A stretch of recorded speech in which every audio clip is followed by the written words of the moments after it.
سب topic number 4، اور وہ ہے بھائیو رمضان کے روزوں کے فدیہ اور اس کو مؤخر، یعنی رمضان کے روزے اگر ڈیلے کسی نے کرنے ہو تو اس سے متعلق صحیح احکام و مسائل کیا ہے، انشاءاللہ اس پہ ڈسکشن ہوگی۔ اسی کانٹیکسٹ میں سورۃ البقرہ کا جو رکوع نمبر 23 ہے، اس میں آیات نمبر 184 اور 185 جو ہم نے مسئلہ نمبر نیو 53A میں کور بھی کی تھی، ان کا کنکلوژن یہ ہے کہ کل 2 قسم کے لوگ ہیں جو روزوں کو مؤخر کر سکتے ہیں، یعنی تاخیر کے ساتھ بعد میں گنتی پوری کر سکتے ہیں، ڈیلے کر سکتے ہیں۔ نمبر 1 مسافر۔ اب وہ مسافر چاہے آج کے دور کا مسافر ہو یا آج سے 1000 سال پہلے کا، چاہے وہ آج کوئی ریل گاڑی میں سفر کرے یا ایروپلین میں سفر کرے، کسی بھی طرح کا سفر ہو، آسان ہو یا مشکل ہو، مسافر کو بہرحال روزہ جو ہے مؤخر کرنے کی اجازت موجود ہے۔ اور نمبر 2 مریض۔ ایسا مریض کہ جو روزہ نہیں رکھ سکتا، وہ بھی اپنے روزے کو مؤخر کر سکتا ہے اگر اس کو امید ہے صحیح ہونے کی، اور اگر کوئی پرماننٹلی بیمار ہے یا بہت بوڑھا ہے تو پھر وہ روزے کی جگہ فدیہ دے لے گا اور وہ اس کے لیے کفایت کر جائے گا انشاءاللہ تعالی۔ اسی مریض ہی کی ایکسٹینشن کے طور پر جامعہ ترمذی، سنن ابی داؤد، سنن نسائی اور سنن ابن ماجہ میں صحیح سند کے ساتھ یہ حدیث موجود ہے، اور مشکات میں اس کا انٹرنیشنل نمبر ہے 2025، کہ آپ صلی اللہ علیہ وآلہ وسلم نے فرمایا کہ اللہ تعالی نے مسافر سے نصف نماز ساقط فرما دی ہے، یعنی نماز قصر کر سکتا ہے مسافر۔ اور اس کے بعد فرمایا کہ 3 لوگ، نمبر 1 مسافر، نمبر 2 دودھ پلانے والی عورت، اور نمبر 3 حاملہ عورت، پریگنٹ جو ہے، ان کو بھی روزہ مؤخر کرنے کی اجازت ہے۔ یعنی جس طرح نماز میں قصر کی اجازت ہے مسافر کے لیے، بالکل اس طریقے سے مسافر کو، دودھ پلانے والی عورت کو اور حاملہ عورت کو روزہ مؤخر کرنے کی اجازت موجود ہے الحمدللہ۔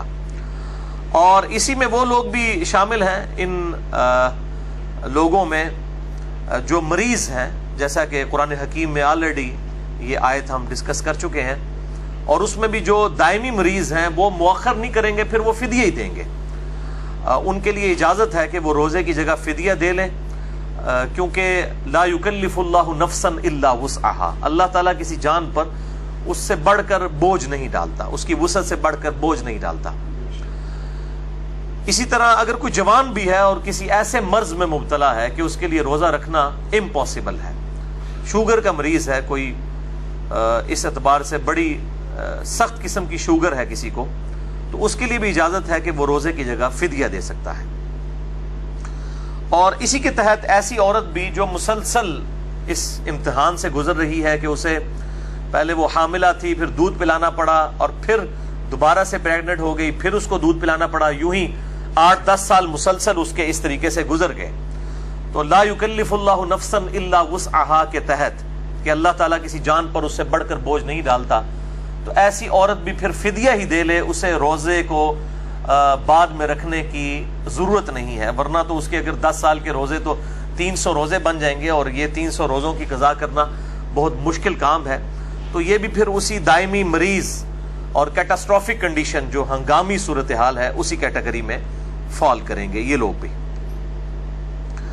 اچھا، اب جو یہ روزہ مؤخر کرنا ہے، اس میں کوئی قید نہیں ہے کہ آپ نے کتنے عرصے کے اندر اندر روزہ رکھنا ہے، چاہے تو شوال کے اندر ہی اس کی قضا دے لیں، چاہے اس سے اگلے مہینے میں۔ بہرحال ایک حدیث ملتی ہے صحیح بخاری اور صحیح مسلم کی، متفق علیہ حدیث ہے، اور مشکات میں 2030 اس کا نمبر ہے۔ عائشہ رضی اللہ تعالیٰ عنہ کہتی ہیں کہ میرے جو رمضان کے روزے چھوٹ جایا کرتے تھے، میں ان روزوں کی قضا اگلے شعبان میں دیا کرتی تھی، یعنی رمضان کے بعد اگلے رمضان سے پہلے جو شعبان آتا ہے۔ اور اس میں راوی کہتے ہیں آپ صلی اللہ علیہ وآلہ وسلم کی مصروفیت کی وجہ سے، یعنی اگر میاں بیوی کا ازدواجی تعلق کے اعتبار سے اگر عورت کو ٹائم نہ ملے تو وہ پھر شعبان میں آپ صلی اللہ علیہ وآلہ وسلم چونکہ کثرت سے روزہ رکھا کرتے تھے، صحیح مسلم میں حدیث ہے بسا اوقات پورا شعبان ہی روزہ رکھا کرتے تھے، تو اما عائشہ جو ہے وہ اپنے روزوں کی قضا جو مینسز کی وجہ سے، مخصوص ایام کی وجہ سے روزے عورت کو رمضان میں چھوڑنے پڑ جاتے ہیں 6-7 روزے، ان کی قضا پھر وہ اگلے شعبان میں دیا کرتی تھی۔ تو اسی میں امپلائڈ ہے کہ اگر کسی کے گرمیوں کے روزے، جس طرح 28 مئی کو کل روزہ شروع ہو رہا ہے 2017، اور پھر جون کا پورا مہینہ تقریباً روزے بنیں گے، یہ کمزور جو صحت والے لوگ ہیں، جو تکلیف کم برداشت کر سکتے ہیں، ان کے لیے پھر اجازت ہے کہ پھر وہ اگر روزہ ان کو تکلیف کی وجہ سے یا بیماری کی وجہ سے یا سفر کی وجہ سے چھوڑنا پڑتا ہے تو پھر روزے کی قضا فیسلٹی کو اویل کرتے ہوئے اگلے رمضان سے پہلے سردیوں میں بھی دے سکتے ہیں۔ اب یہ نہیں ہوگا کہ گرمیوں کے چھوٹے ہوئے روزے ہیں تو اس کی قضا جو ہے وہ سردیوں میں نہیں دی جا سکتی، تو ایسی کوئی پابندی شریعت میں نہیں ہے۔ البتہ ایک کریٹیکل ایشو ہے کہ اگر کوئی شخص روزے اتنے مؤخر کر دے کہ اگلا رمضان بھی آ جائے، اب ظاہر ہے اس رمضان کے بھی بعد پھر اس کو روزے کی قضا کرنی ہوگی، تو اس حوالے سے 2 صحابہ کے فتوے ملتے ہیں صحیح سند کے ساتھ۔ سنن الکبریٰ البیہقی کے اندر انٹرنیشنل نمبر کے مطابق صفحہ نمبر 253 اور جلد نمبر 4 پہ سیدنا عبداللہ ابن عباس رضی اللہ تعالی عنہما اور سیدنا ابو ہریرہ رضی اللہ تعالی عنہ کا فتویٰ موجود ہے کہ وہ کہتے ہیں کہ اگر کوئی شخص روزہ اتنا ڈیلے کر دے کہ اگلا رمضان آ جائے تو پھر ایسا شخص جو ہے وہ فدیہ بھی دے گا اور روزے کی قضا بھی کرے گا، یعنی اس کو ڈبل پینلٹی ہوگی کہ وہ یہ سال گزرنے کی وجہ سے ہر روزے کے بدلے ایک مسکین کو کھانا کھلائے گا، وہ آگے آ بھی جائے گا انشاءاللہ تعالی فدیہ، اور پھر ساتھ وہ روزے کی قضا بھی دے گا، اس کو ڈبل معاملہ کرنا ہوگا۔ اب یہ 2 صحابہ کے فتوے ہیں، ظاہر ہے کہ صحابہ اکرام علیہم رضوان کے فتاوی جب مل جائیں اور احادیث میں کوئی ڈیٹیل موجود نہ ہو تو پھر انہی کو اڈاپٹ کیا جائے گا۔ میرے بھائیو، فدیہ کے اعتبار سے سورۃ البقرہ کی آیت نمبر 184 میں یہ ڈسکس ہو چکا۔ اعوذ باللہ من الشیطان الرجیم وَعَلَى الَّذِينَ يُطِيقُونَهُ فِدْيَةٌ طَعَامُ مِسْكِين، کہ وہ لوگ جو بڑی مشکل سے ہی روزہ رکھنے پر قدرت رکھتے ہیں وہ فدیہ دے دیں مساکین کو، ایک روزے کے بدلے ایک مسکین کو کھانا کھلایا جائے۔ اسی کانٹیکس میں صحیح بخاری میں حدیث ہے انٹرنیشنل نمبر کے مطابق 4507، ابن عمر رضی اللہ تعالی عنہما کہتے ہیں کہ یہ آیت منسوخ ہے، یعنی اب روزہ ہی رکھنا ہوگا۔ بہرحال اس کے مقابلے پر سیدنا عبداللہ ابن عباس کا قول ہے جس پہ امت کا اتفاق ہوا ہے، انٹرنیشنل نمبر کے مطابق صحیح بخاری میں 4505، ابن عباس کہتے ہیں کہ یہ آیت منسوخ نہیں ہے کہ وَعَلَى الَّذِينَ يُطِيقُونَهُ فِدْيَةٌ طَعَامُ مِسْكِين، بلکہ یہ اجازت اس بوڑھے اور بوڑھیا کے لیے ہے جو بڑھاپے کی کمزوری کے باعث روزہ نہ رکھ سکیں، کہ وہ اپنے روزے کے بدلے فدیہ دے سکتی ہیں یا دے سکتا ہے ایک مسکین کو۔ اور اسی میں وہ دائمی مریض بھی شامل ہوں گے، چاہے جوان ہو لیکن ان کا مرض اس نوعیت کا ہے کہ ٹھیک ہونے کی امید نہیں ہے اور اس مرض میں وہ روزہ نہیں رکھ سکتے، تو وہ بھی پھر ہمیشہ ہی ایک روزے کے بدلے ایک فدیہ دے لیا کریں۔ اور اسی کانٹیکسٹ میں صحیح بخاری میں تعلیقاً موجود ہے، اور یہ جتنی بھی روایتیں بخاری میں تعلیقاً آتی ہیں ان میں سے اکثر کی اسناد جو ہے المصنف ابن ابی شیبہ میں، اسی طریقے سے المصنف عبد الرزاق کے اندر اور سنن الکبریٰ البیہقی کے اندر، اور باقی کتابوں میں مل جاتی ہیں۔ بہرحال صحیح بخاری میں 4505 یہ ابن عباس کا جو قول ہے، اسی کی ہیڈنگ پہ تعلیقاً سیدنا انس ابن مالک رضی اللہ تعالیٰ عنہ کے بارے میں آتا ہے کہ انس ابن مالک رضی اللہ تعالیٰ عنہ جب بہت بوڑھے ہو گئے تھے، ان کی 110 سال عمر ہوئی ہے، جب بہت بوڑھے ہو گئے تھے یعنی 80 یا 90 پلس ہو گئے تھے، تو پھر وہ روزہ نہیں رکھا کرتے تھے، بلکہ ہر روزے کے بدلے ایک مسکین کو روزانہ کھانا کھلا دیا کرتے تھے، ایک وقت کا روٹی اور گوشت کے ساتھ۔ لن تنالوا البر حتى تنفقوا مما تحبون، تم کبھی بھی نیکی کے اعلیٰ درجے کو حاصل نہیں کر سکتے جب تک کہ اپنی پسندیدہ چیز اپنے رب کے حضور قربان نہ کر دو۔ تو فدیہ کھلاتے ہوئے بھی یہ ذہن میں رکھا جائے کہ یہ نہیں ہے کہ خود جو ہے وہ گوشت کو کھانا کھاتا ہے تو اب وہ دال کے ساتھ کھانا کھلانا شروع کر دے یا اس سے بھی کوئی نیچے درجے کی چیز اللہ کی راہ میں خرچ کرے مساکین کے فدیے کے طور پہ، تو اس کی اسلام میں اجازت نہیں ہے اور نہ اسلام اس کو پسند کرتا ہے۔ بلکہ جو عموماً کوئی کھانا کھاتا ہے، اگر کوئی غریب ہے وہ غریب کے لیول کا کھانا کھاتا ہے تو وہ اسی لیول کا کھانا فدیے کے طور پہ مساکین کو دے سکتا ہے. اور اسی طریقے سے اگر کوئی امیر شخص ہے تو جس لیول کا کھانا وہ خود کھاتا ہے تو اس کے بدلے کھانا کھلائے, یہ سب سے بہتر ہے. بہرحال اس پہ بھی اجماع ہے امت کا کہ اگر کوئی کھانا نہیں کھلا رہا تو اتنے کھانے کی جو مقدار ہے, اس کی جو قیمت بنتی ہے, وہ کسی مسکین کو دے دی جائے. اور خصوصاً میں تو اس میں مشورہ دوں گا کہ جو ہمارے مزدور طبقے کے لوگ ہیں یہ اکثر روزہ نہیں رکھتے. ظاہر ہے کہ اگر پورا دن یہ مزدوری کریں گے تو بیچارے کس طرح روزہ رکھ سکتے ہیں. بہرحال شریعت سے تو روزہ اس حوالے سے ان سے ساقط تو نہیں ہوگا. تو ایسے لوگ پھر عموماً جو ہے وہ رمضان میں ادھار اٹھا لیتے ہیں, یا اگر جنہوں نے روزہ رکھنا ہے, کوئی لاکھوں میں ایک ہوتا ہے کہ جو اتنا جس کو اللہ توفیق دیتا ہے. بہرحال اکثریت تو روزہ رکھتی نہیں ہے. اور یہ بھی مطلب پبلک میں بھی مشہور ہے کہ جی وہ عجیب و غریب قسم کے واقعات بنائے ہوئے ہیں. جی ایک گورا آ گیا, جی اس نے دیکھا ایک مزدور مزدوری کر رہا تھا, اس کو علیحدہ لے گیا, اس کو کہا تمہیں کوئی نہیں دیکھ رہا, پانی پی لو. تو اس نے کہا میں اللہ کے ڈر کی وجہ سے نہیں پیوں گا, میرا روزہ ہے. تو یہ ساری میرے بھائیوں یہ لطیفے ہیں اور یہ سارے واقعات ہیں. کوئی لاکھوں میں ایک شاید اس طرح کا ہو, ادروائز مزدوروں کی جو اکثریت ہے علا وجہ بصیرت 90% زیادہ مزدور جو ہے روزہ نہیں رکھتے, اور نہ وہ رکھ سکتے ہیں. کیسے رکھیں؟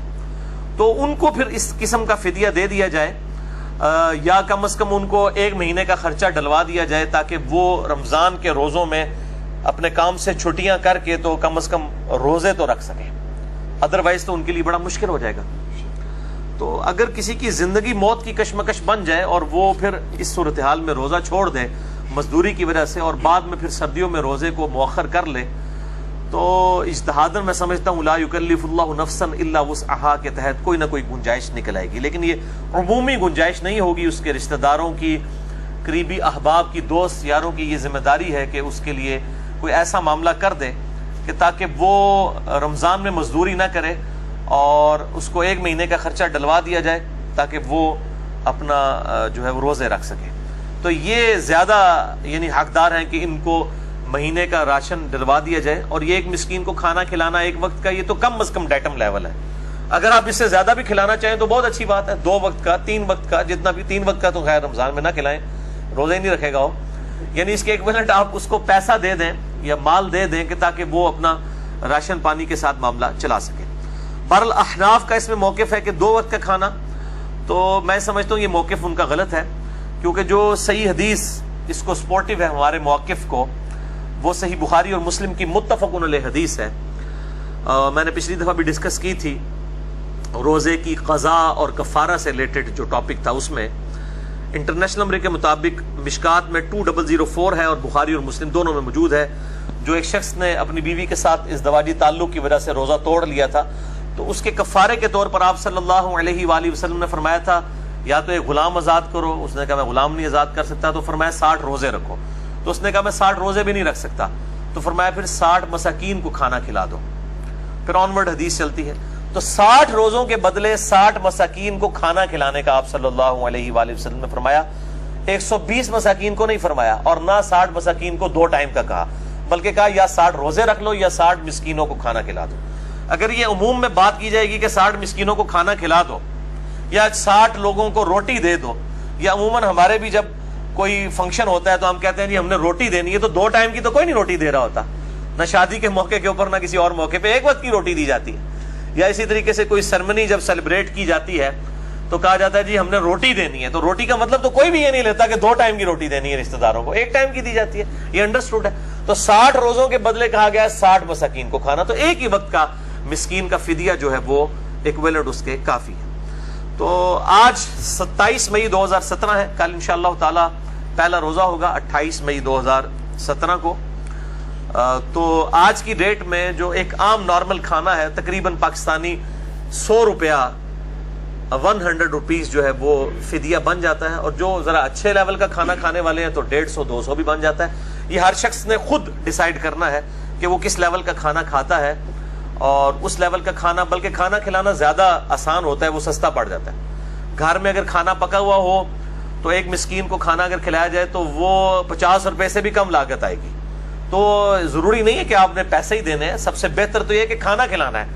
تو مسکین کو 1 وقت کا کھانا دے دیا جائے. یعنی غروب آفتاب کے بعد جو باقی گھر والوں کے لیے افطاری کا سامان بنا ہوا ہے اس میں سے ایک افطاری جو ہے کسی غریب کو دے دیجیے، اور غریب سے مراد مولوی نہ لے لیجیے گا، مولوی بہت امیر ہے، اس کے پاس بہت کچھ آتا ہے، اپنے محلے میں کوئی غریب آدمی دیکھیں اور اس کو کھانا کھلا دیں.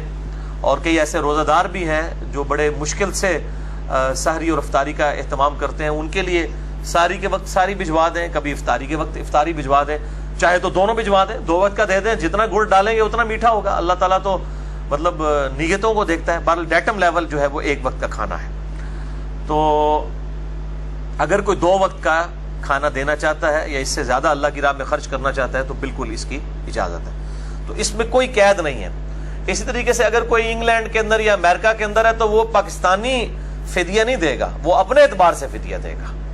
جس لیول کا کھانا وہ وہاں پر کھا رہا ہے، اگر اس کو 1 وقت کا کھانا جو ہے وہ $2 میں یا $3 میں یا $4 یا $5 میں یا پاؤنڈ میں پڑتا ہے تو وہ اسی ایکویلنٹ ہی جو ہے وہ فدیہ دے گا.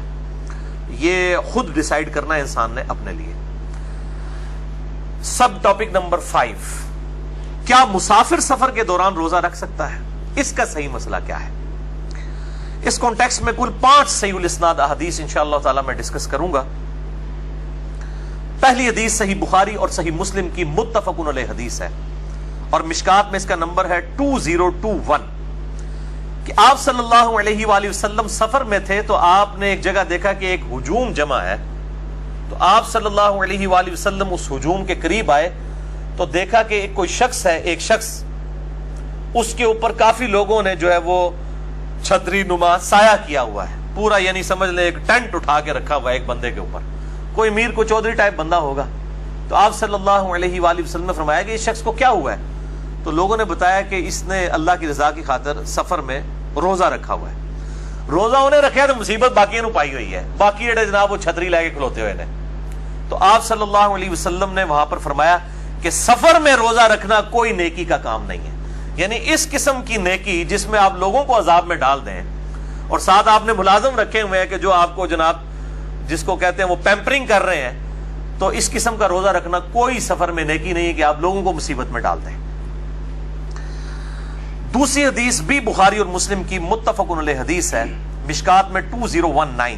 سیدنا حمزہ بن عمر اسلمی کہتے ہیں کہ میں بہت زیادہ روزے رکھا کرتا تھا. میں نے اللہ کے محبوب صلی اللہ علیہ وآلہ وسلم سے پوچھا کہ یا رسول اللہ صلی اللہ علیہ وآلہ وسلم، میں کثرت سے روزے رکھتا ہوں، کیا مجھے اجازت ہے کہ میں سفر میں بھی روزہ رکھ لیا کروں؟ تو آپ صلی اللہ علیہ وسلم نے فرمایا اگر چاہو تو رکھ لو اور اگر نہ چاہو تو نہ رکھو. یعنی سفر میں روزہ رکھنا کوئی گناہ کا کام نہیں ہے، کسی دوسرے کے لیے عذاب نہ بنا جائے. اور یہ نہ ہو کہ سفر کے دوران بار بار جناب آپ ایک آواز لگا رہے ہو کہ آئے آج تو میرا روزہ ہے. ٹھیک ہے، یہ بھی کام نہ ہو کہ آپ اللہ تعالیٰ کے حضور بھی شکوہ کر رہے ہو. اس قسم کے معاملات نہ ہو تو آپ روزہ سفر میں رکھ سکتے ہیں. اور اس سفر میں بھی کوئی قید نہیں ہے. آج کل جو بعض علماء اس طرف بھی جاتے ہیں، نہیں جی آج کل تو سفر بڑا آسان ہے، ٹرین کا سفر ہے، ایئر کنڈیشن ہے، جہاز کا ہے، سفر میں بڑی آسانی ہے، تو آج کل روزہ نہیں چھوڑنا چاہیے. بھائی شریعت کا حکم نہیں کوئی بدل سکتا. سفر آج بھی سفر ہی ہے. جہاز تک جانے کے لیے جو تردد کرنا پڑتا ہے، پھر جہاز کے اندر پھر بہرحال سفر ایک تھکاوٹ والا معاملہ تو کر ہی دیتا ہے، یہ اجازت موجود ہے. اسی طریقے سے جو رمضان کے اندر عمرے کے لیے جاتے ہیں وہ بیچارے بھی یہ سمجھ رہے ہوتے ہیں کہ شاید اب ہم چونکہ عمرے کے لیے جا رہے ہیں تو ہم نے لازمی روزہ رکھنا ہے ورنہ تو ہمارا عمرہ نہیں ہوگا. تو ایسا معاملہ نہیں ہے. عمرے کے لیے جو جا رہا ہے اگر اس کے اوقات ایسے بن رہے ہیں کہ وہاں پہ اتنی گرمی ہے تو وہ سفر میں روزہ چھوڑ دے. اور یہ بھی ضروری نہیں ہے کہ وہاں پر پہنچتے ہی جا کے اس نے عمرہ کرنا ہے، چاہے 3 دن بعد عمرہ کرے، کوئی مسئلہ نہیں ہے. وہ تو انسان کو اللہ تعالیٰ نے ایک مطلب اس اعتبار سے ترغیب دلائی ہے کہ وہ اس کے لیے احرام کی پابندیاں زیادہ دیر نہ برداشت کرنا پڑے. ورنہ ظاہر ہے 3 دن بعد اگر آپ عمرہ کریں گے 3 دن تک احرام کی پابندیاں ان کا خیال رکھنا پڑے گا کہ وہ بال نہیں نوچنا، ناخن نہیں کاٹنا اور باقی پابندیاں. اس لیے کہا جاتا ہے کہ مکے میں فوراً پہنچتے ہی عمرہ کر لیا جائے. اس کا قطعاً یہ مقصد نہیں ہے کہ آپ جاتے ہی ہفے تفے جو جناب کوئی حالت ہی نہیں، جا کے چوتھے چکر بے ہوش ہوئے ڈگے پہ وہ تھے متافج، یہ بھی کوئی نہیں ہے. آرام سے جا کے اگر کسی ایسے وقت میں پہنچے آرام سے آپ اپنی نیند پوری کریں، اگلے دن جا کے بے شک جا کے عمرہ کر لیں، تو اس میں کوئی قدغن نہیں ہے. اسی طریقے سے سفر کے لیے عمرے کی حالت میں جائیں تو آپ روزہ چھوڑ سکتے ہیں، اس میں کوئی گناہ کی کام نہیں ہے، بلکہ شریعت نے اس کی اجازت دی ہے. اسی کانٹیکسٹ میں صحیح مسلم میں ایک اور حدیث ہے 2029. اسی صحابی نے پوچھا یا رسول اللہ صلی اللہ علیہ وآلہ وسلم، یہ حمزہ بن عمر اسلمی اس میں الفاظ ہے کہ انہوں نے کہا کہ یا رسول اللہ کیا میں گناہگار تو نہیں ہوں گا سفر میں روزہ رکھ کر؟ جس طرح ہمارے یہ حنفی بھائی کہتے ہیں کہ جی سفر میں اگر کسی نے پوری نماز پڑھ لی تو وہ گناہگار ہو جائے گا کیونکہ اس نے اللہ کی آسانی سے نفع نہیں اٹھایا. بھائی آپ سورہ النساء پڑھ کے دیکھ لیں, اس کا تو سٹارٹ ہی اس سے ہوتا ہے جہاں پہ وہ 101 102 آیات آتی ہیں سورہ النساء کی کہ اگر کوئی تم میں سے سفر پہ ہو تو کوئی حرج نہیں اگر نماز کو قصر کر لے. وہ تو فرضیت کے انداز میں ہے ہی نہیں ہے بلکہ ایک ریلیکسیشن کے انداز میں ہے کہ کوئی حرج نہیں اگر تم نماز قصر کر لو. تو وہ نماز سفر میں پوری پڑھ سکتے ہیں. سیدہ عائشہ سے بھی ثابت ہے, آج میں حدیث بتا دوں گا, بخاری مسلم میں موجود ہے, حضرت عثمان غنی سے بھی, خود آپ صلی اللہ علیہ وسلم سے بھی سنن دارقطنی میں صحیح سند کے ساتھ ثابت ہے کہ آپ نے سفر میں پورے فرض بھی پڑھے ہیں, عموماً قصر پڑھے ہیں. تو دونوں طرح اجازت ہے. یہاں پر بھی صحیح مسلم مشکات میں 2029 ان صحابی نے پوچھا یا رسول اللہ صلی اللہ علیہ وسلم اگر میں سفر میں روزہ رکھنے کی طاقت رکھتا ہوں اور میں روزہ رکھ لیتا ہوں میں گناہگار تو نہیں ہوں گا؟ تو آپ صلی اللہ علیہ وآلہ وسلم نے فرمایا نہیں, بلکہ وہ تو اللہ کی طرف سے ایک رخصت ہے, جو چاہے لے لے اور جو نہ لے تو اس پر کچھ گناہ نہیں. یعنی سفر میں روزہ چھوڑنے کی رخصت اگر کوئی لے لے تو یہ اللہ کی طرف سے رخصت ہے, اچھا ہے, اور اگر کوئی نہیں لیتا تو اس پہ کوئی گناہ نہیں. اسی طریقے سے سفر میں جو نماز اگر کوئی قصر کر لے تو ٹھیک ہے, اگر کوئی نہیں کرنا چاہتا تو نہ کرے. اور میرا موقف اس میں یہ ہے احادیث کی روشنی میں کہ اگر سفر آسان ہو تو رمضان مبارک کے روزے سفر میں رکھ لینے چاہیے. میں اپنی آپ کو مثال دیتا ہوں, میں ہر رمضان میں کم از کم 8 روزے تو چھوڑ سکتا ہوں سفر کی وجہ سے, کیونکہ مجھے اسلام آباد منڈے والے دن اسلام آباد جانا ہوتا ہے, جمعے کو واپس آنا ہوتا ہے. تو یہ مہینے میں 4 منڈے اور 4 جمعے تو بنیں گے, آلموسٹ 8 روزے تو میرے بھی رمضان کے چھوٹ جائیں سفر کی وجہ سے. لیکن یہ 8 روزے جب بعد میں رکھنے پڑیں گے جبکہ رمضان کا ماحول بھی نہیں بنا ہوتا, تو یہ 8 روزے جو ہیں یہ سمجھ لیں 80 کے برابر ہو جاتے ہیں. تو اگر سفر آسان ہے اور آپ روزہ رکھ سکتے ہیں, کوئی مشکل نہیں ہے کہ ارلی ان دا مارننگ نکل جائیں یا ایئر کنڈیشن گاڑی میں نکل جائیں. اور میں تو عموماً پبلک ٹرانسپورٹ میں ہی سفر کرتا ہوں, تو فجر کے فوراً بعد نکل جائیں اور اسی طریقے سے شام کے وقت بھی اس کو مینج کر لیں تو اس میں آسانی ہے. اور روزہ رکھ لینے میں ہی ہمارے لیے بہتری ہے, کیونکہ بعد میں اس کا جو مؤخر کرنے والا معاملہ ہے وہ مشکل ہو جاتا ہے. بہرحال اگر کوئی کر سکتا ہے تو ٹھیک ہے. اور اس کو سپورٹیو ایک حدیث بھی ہے سنن نسائی کے اندر 1457 صحیح سند کے ساتھ ہے. اما عائشہ رضی اللہ تعالیٰ عنہ کہتی ہیں کہ میں آپ صلی اللہ علیہ وآلہ وسلم کے ساتھ عمرہ کرنے کے لیے گئی اور راستے میں آپ صلی اللہ علیہ وآلہ وسلم نے نماز قصر کی اور میں نے نماز پوری پڑھی. آپ صلی اللہ علیہ وسلم نے سفر میں روزہ چھوڑ دیا, میں نے روزہ رکھ لیا. تو میں نے پوچھا یا رسول اللہ صلی اللہ علیہ وآلہ وسلم میرے ماں باپ آپ پر قربان, آپ نے نماز قصر کی اور میں نے نماز پوری پڑھی, آپ صلی اللہ علیہ وآلہ وسلم نے روزہ چھوڑ دیا اور میں نے روزہ رکھا. تو آپ صلی اللہ علیہ وسلم نے فرمایا احسنتی یا عائشہ وما عاب علیہ, اے عائشہ تو نے بہت ہی احسن اور اچھا کام کیا ہے. اگر کسی میں ہمت ہے تو بہت جرت والا کام ہے, اپریشیٹیبل ہے, بشرطے کہ وہ کیس نہ ہو جو میں نے پہلے ڈسکس کیا ہے کہ باقیوں کو مصیبت ڈالی ہے کہ لوگ چھتری لے کے کھڑے ہوئے ہیں, اس کیس میں تو گناہگار ہوگا.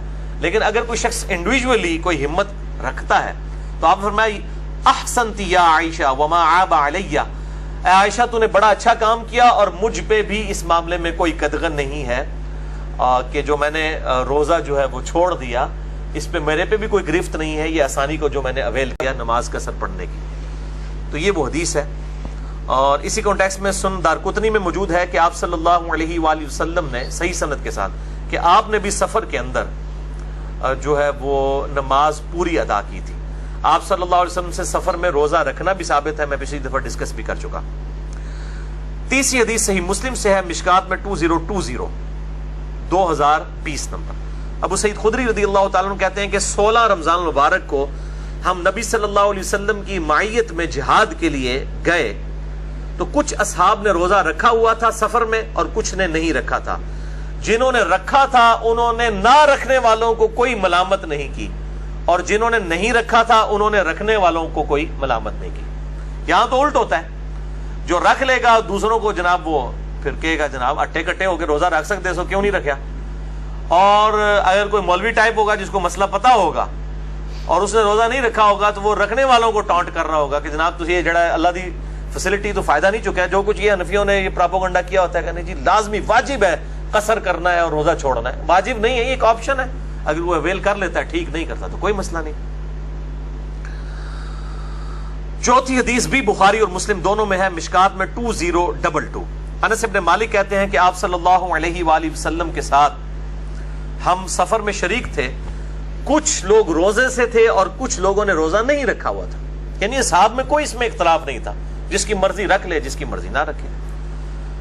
سخت گرم دن تھا. ایک جگہ ہم نے پڑاؤ کیا تو روزہ دار نڈھال ہو کر گر پڑے, جبکہ وہ اصحاب جنہوں نے روزہ نہیں رکھا ہوا تھا انہوں نے خیمے لگائے اور سواریوں کے لیے پانی کا اور روزہ داروں کے لیے روزے کی افطاری کا اہتمام ان اصحاب نے کیا جنہوں نے روزہ نہیں رکھا ہوا تھا. ظاہر ہے وہ طاقت میں تھے, انہوں نے خیمے لگائے, باقی تو ڈگ پہ کمزوری دی وجہ. تو آپ صلی اللہ علیہ وآلہ وسلم نے فرمایا آج روزہ نہ رکھنے والے لوگ اجر لے گئے. یعنی جنہوں نے سفر میں روزہ نہیں رکھا ہوا تھا وہ روزہ رکھنے والوں سے بھی بڑھ کے اجر لے گئے. کس طریقے سے؟ ایک تو انہوں نے فیسلٹی سے فائدہ اٹھایا, دوسرا جنہوں نے روزہ رکھا ہوا تھا وہ کمزور حالت میں تھے, ان کے حصے کا کام بھی کیا, تیسرا ان کی افطاری کا بندوبست بھی کیا. وہ آگے حدیث بھی آ جائے گی, اگر کسی نے کسی روزہ دار کا روزہ افطار کیا تو اس کو بھی ثواب مل جائے گا. تو یہ تینوں اعتبار سے انہوں نے زیادہ اجر کما لیا. پانچویں حدیث بھی بخاری اور مسلم دونوں میں ہے, مشکات میں 2023. ابن عباس کہتے ہیں کہ ہم مدینے سے مکہ کے لیے جب روانہ ہوئے تو مقام عصفان پر آپ صلی اللہ علیہ وآلہ وسلم نے پانی منگوا کر ہاتھوں کو یوں بلند کیا اور پیالہ اسی طریقے سے پبلکلی اٹھا کے آپ صلی اللہ علیہ وسلم نے پانی جو ہے وہ نوش فرما کے عصر کے وقت میں, صحیح مسلم میں موجود ہے, کہ روزہ اپنا توڑ دیا, افطار کر لیا. اور ساتھ ابن عباس کہتے ہیں کہ سفر میں آپ صلی اللہ علیہ وسلم روزہ رکھ بھی لیتے تھے اور چھوڑ بھی دیا کرتے تھے. اور اسی کا ایک طریق صحیح مسلم میں ہے, مشکات میں 2024 اور 2027, کہ فتح مکہ کے موقع پر یہ ایک ایسا موقع آیا کہ ظاہر صحابہ جہاد کے لیے جا رہے تھے, عین ممکن تھا کہ وہاں پر لڑائی بھی ہو جاتی, تو کمزور آدمی تو لڑائی نہیں لڑ سکتا. تو آپ صلی اللہ علیہ وآلہ وسلم نے جب دیکھا کہ کمزوری ہے اصحاب پہ اور آپ پہ خود بھی, تو عصر کے موقع پر آپ صلی اللہ علیہ وسلم نے پانی کا پیالہ منگوا کر پبلکلی یوں بلند کیا اور اپنا روزہ توڑ لیا. یہ اثر آپ حنفیوں والی اثر نہ سمجھیے گا کہ پیچھے 1-1.5 گھنٹے ہی رہ گیا ہے.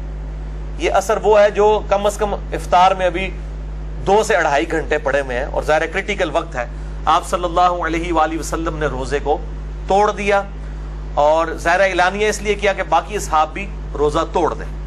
تو آپ صلی اللہ علیہ وآلہ وسلم کو بتایا گیا ابھی بھی کچھ لوگ ہیں جنہوں نے روزہ نہیں توڑا. تو اس حدیث کے مسلم شریف کے الفاظ ہیں, آپ صلی اللہ علیہ وسلم ناراض ہوئے اور آپ نے فرمایا وہ نافرمان لوگ ہیں, وہ نافرمان لوگ ہیں, 2 دفعہ فرمایا, جنہوں نے میرے اس طریقے پہ چلتے ہوئے اپنا روزہ نہیں توڑا. جنہوں نے نہیں توڑا وہ نافرمان ہے اور توڑنے والے تابع فرمان ہیں, کیونکہ اب کریٹیکل سچویشن تھی, جنگ ہو سکتی تھی. اب نڈھال لوگوں نے تو پھر جا کے گر ہی جانا تھا, لڑنا کیا تھا. تو آپ صلی اللہ علیہ وآلہ وسلم نے روزہ توڑ دیا. اس سے یہ بات بھی پتہ چلی کہ اگر کوئی شخص ہمت کر کے سفر میں روزہ رکھ لے اور بعد میں اسے احساس ہو کہ میں تو روزہ نہیں نبھا سکتا, تو وہ روزہ توڑ بھی سکتا ہے. اس پہ کوئی گناہ بھی نہیں ہوگا, صرف اس کے بدلے ایک روزہ قضا کرنا ہوگا, کوئی کفارہ بھی نہیں ادا کرنا ہوگا. خود آپ صلی اللہ علیہ وآلہ وسلم نے روزہ توڑ دیا. تو کتنی آسانی والا معاملہ ہو گیا اس واقعے کی وجہ سے کہ اگر کسی شخص نے ہمت کر کے روزہ رکھا سفر میں کہ میں نبھا لوں گا, اور بعد میں اسے احساس ہوا, تو اب یہ نہ وہ سوچے کہ یار میں نے اگر روزہ توڑ دیا تو مجھے 60 روزے رکھنے پڑیں گے. نہیں, بلکہ سنت ہے. کمزوری کی وجہ سے اگر کوئی شخص روزہ توڑ لیتا ہے سفر میں, عام حالت میں بھی اگر کوئی شخص روزہ نہیں نبھا سک رہا اور زندگی موت کی کشمکش بن گئی ہے اس کے لیے, تو وہ بھی روزہ مریض کے طور پر توڑ سکتا ہے. بعد میں وہ اس روزے کی قضا دے لے گا, ایک روزے کے بدلے ایک روزہ. اور یہ بھی ضمن مجھے یاد آ گیا, یہ روزہ توڑنے کا جو کفارہ ہے جو میں نے پچھلی دفعہ ڈسکس کیا, یہ صرف فرض روزے کا ہے. نفلی روزہ اگر کوئی توڑتا ہے تو نہ اس کی قضا ہے اور نہ کفارہ ہے, چونکہ ہے ہی نفلی عبادت تھی. یہ حنفی کہتے ہیں جی اب نفلی عبادت اگر کوئی توڑ دے تو وہ پھر اس پہ واجب ہو جاتا ہے کہ وہ پورا کرے. تو یہ بالکل غلط بات ہے. جو چیز خود ہی نفلی ہے وہ واجب کیسے ہو سکتی ہے؟ الا یہ کہ کوئی منت کا معاملہ ہو, وہ الگ ہے. تو اگر نفلی روزہ کوئی جان بوجھ کے توڑے کسی بھی طریقے سے, تو اس کے بدلے روزہ کوئی نہیں ہے. بلکہ آپ صلی اللہ علیہ وسلم سے بھی ثابت ہے، میں آگے ڈسکس بھی کروں گا۔ تو ان احادیث کی روشنی میں کل 3 رزلٹ نکلے۔ نمبر 1، سفر میں روزہ رکھنا زبردستی کوئی بہادری نہیں ہے، ہاں اگر کوئی رکھنا چاہتا ہے تو وہ رکھ لے، اس میں کوئی گناہ والا معاملہ نہیں، کسی اور کو تکلیف نہ دے۔ نمبر 2، اگر کوئی روزہ رکھ لے، جس طرح آج کل آسانی ہے روزہ رکھنے کے اعتبار سے سفر میں، تو وہ اپریشیٹیبل بھی ہے، اور اگر اس کو بعد میں احساس ہو جائے کہ میں نبھا نہیں پا رہا تو وہ روزہ توڑ بھی سکتا ہے۔ اور نمبر 3، اگر دوران سفر کسی کے لیے روزہ نبھانا مشکل ہو جائے اور وہ روزہ توڑ دے تو اس پہ کوئی کفارہ بھی نہیں ہے، صرف روزے کے بدلے ایک روزہ رکھے گا، اور وہ بھی اگر فرض روزہ توڑا اس کی قضا ہوگی، نفلی کی قضا نہیں ہے، اور گناہگار بھی نہیں ہوگا، بلکہ یہ سنت ہے۔ صحیح مسلم کے ریفرنس سے میں بیان کر چکا، بخاری میں بھی آیا ہے، مشکات میں 2023 2024 اور 2027 احادیث ہم ڈسکس کر چکے ہیں الحمدللہ۔